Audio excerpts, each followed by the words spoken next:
Selamat datang di channel Ye Chen Ping Mania.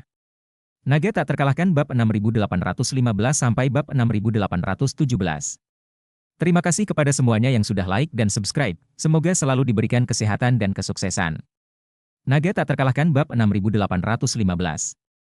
Untuk mobil berumbai panjang ini, proyek berskala setidaknya beberapa puluh miliar dolar. Waktu persiapan yang tersisa untuk Ye Chen dan keluargaan sebenarnya cukup terburu-buru.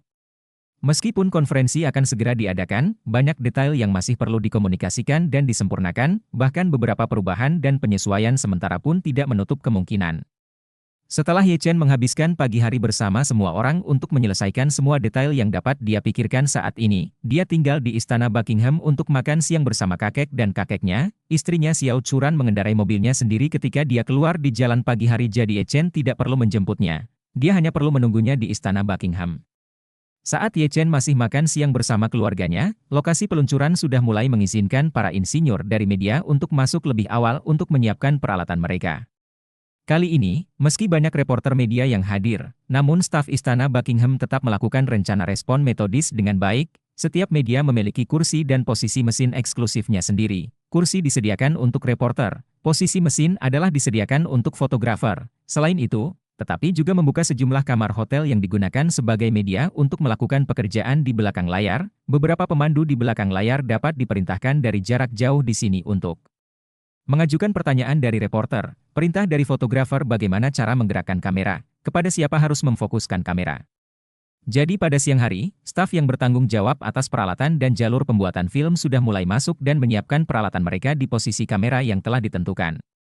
Karena besarnya perhatian yang diterima kedua perusahaan atas kerjasama ini, meskipun konferensi belum dimulai, namun media yang telah menyiapkan peralatannya terlebih dahulu sudah mulai menyiarkan langsung secara online, mendorong video situs konferensi ke internet secara real-time. Dan banyak orang juga mulai memasuki bilik siaran langsung media besar sedini mungkin untuk berjaga-jaga, seperti halnya para pemakan yang biasa menonton konferensi ponsel dan produsen mobil.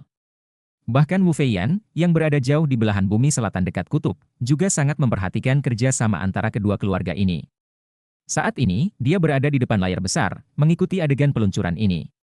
Meskipun baik keluargaan maupun keluarga Ye tidak muncul, dia masih menonton dengan penuh perhatian. Di sebelahnya, adalah penasihat militernya yang paling terpercaya dan keturunan langsung keluarga Wu sepanjang masa, Wu Tianlin. Wu Tianlin, yang berusia lebih dari 100 tahun, dengan hormat berkata kepada Wu Feiyan saat ini, "Tuan Ying, saya telah mengetahui bahwa keluargaan dan keluarga Ye akan bekerja sama dalam kendaraan energi baru kali ini, dan mereka telah mencapai kesepakatan dengan Jinling, dan mendapatkan tanah serta persetujuan terkait, dan saat ini, masalah tersebut masih dalam tahap merahasiakannya, dan konferensi pers hari ini seharusnya tentang mengumumkan tindakan tersebut kepada publik."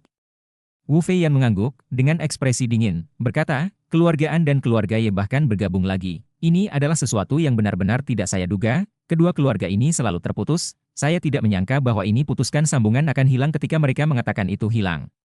Wu Tianlin berkata, "Kembali ke Tuan Ying, memang ada perpecahan di antara kedua keluarga ini, sepertinya sejak awal keluargaan punya masalah dengan Ye Changying yang membawa An Chengqi kembali ke Tiongkok, dan kemudian ketika An Chengqi dan Ye Changying dipenggal oleh Paman Changsheng, dan keberadaan anak keduanya tidak diketahui, keluargaan menjadi semakin tidak puas dengan keluarga Ye." Wu Feiyan bertanya secara retoris, "Lalu mengapa menurutmu mereka sekarang kembali bersama dan bahkan bergabung?"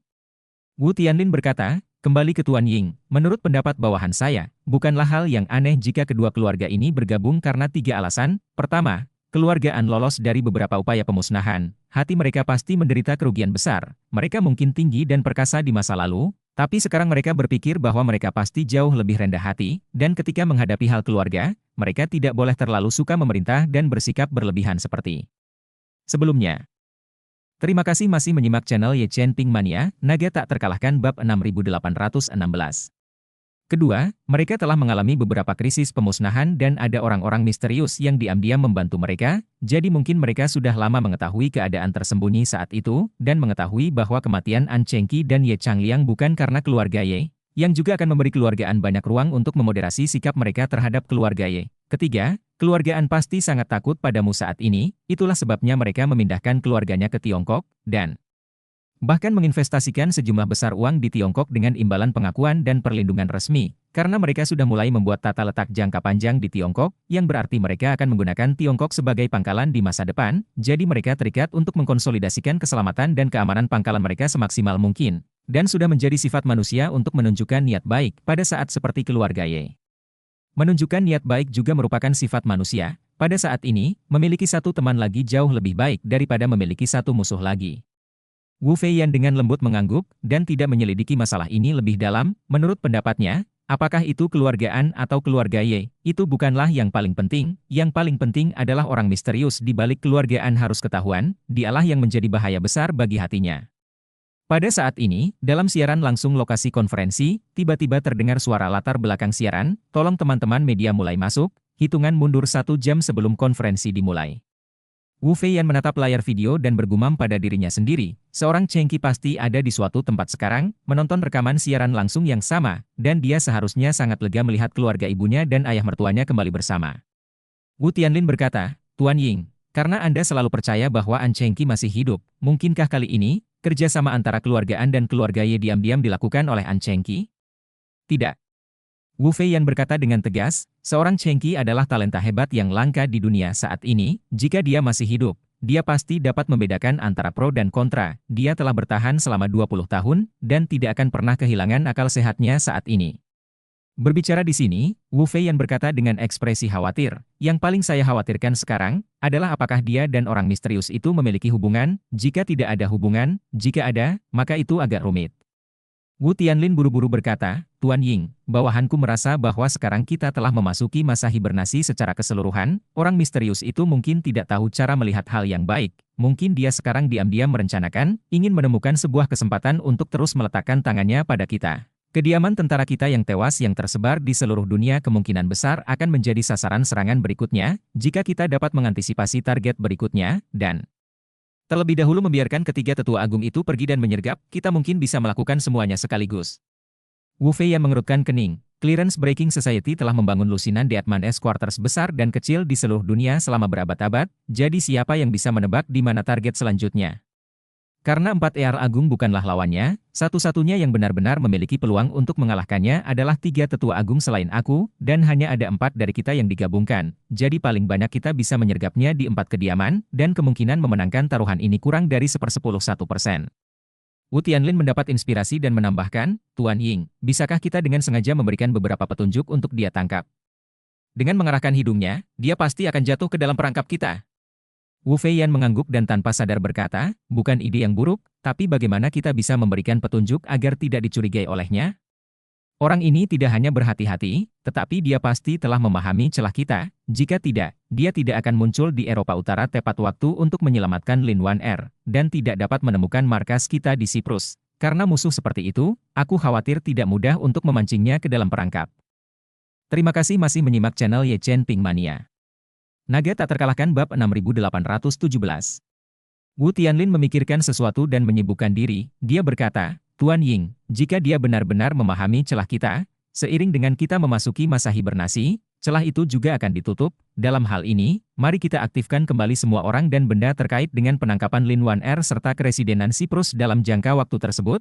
Dalam hal ini celah juga pasti akan terbuka kembali seiring dengan itu.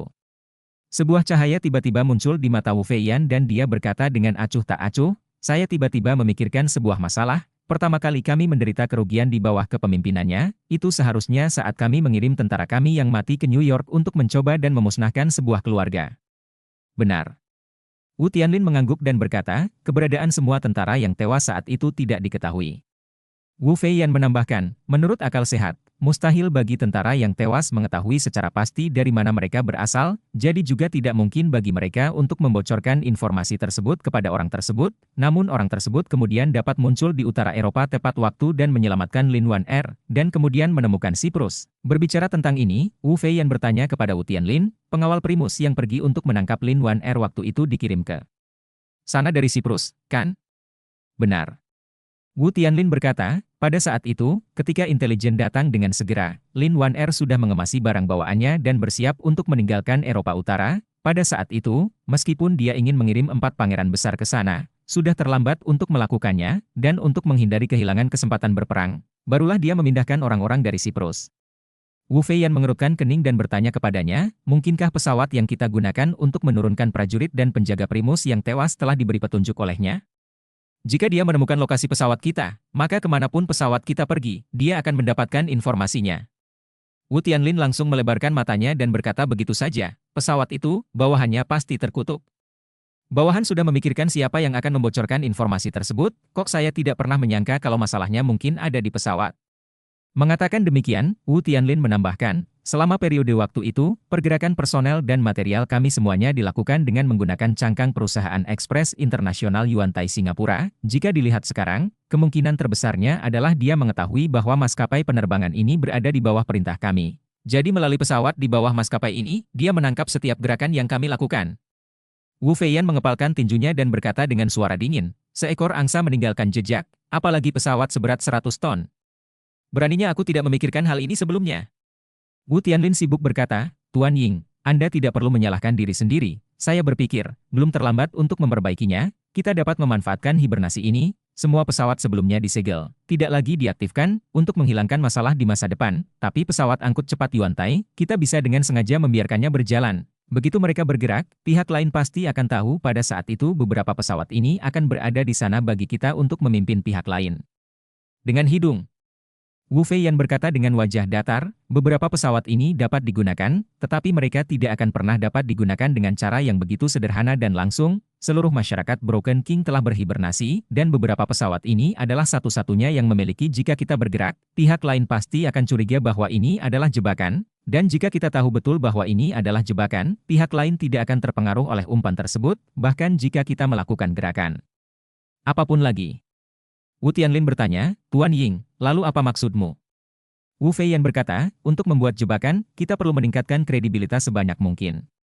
Pertama-tama biarkan gubernur militer tengah yang bertanggung jawab atas maskapai ini diam-diam mentransfer maskapai ini, lalu biarkan gubernur militer kiri di Amerika Utara menugaskan sebuah perusahaan cangkang untuk membeli kembali perusahaan ini, pertama-tama selesaikan tangan kiri dibalik ke tangan kanan, dan kemudian cari bisnis logistik yang serius agar pesawat dapat bergerak terlebih dahulu, dan setelah setiap pesawat bergerak, kami akan menjebaknya lagi dan lihat apakah dia mau mengejar. Bersambung.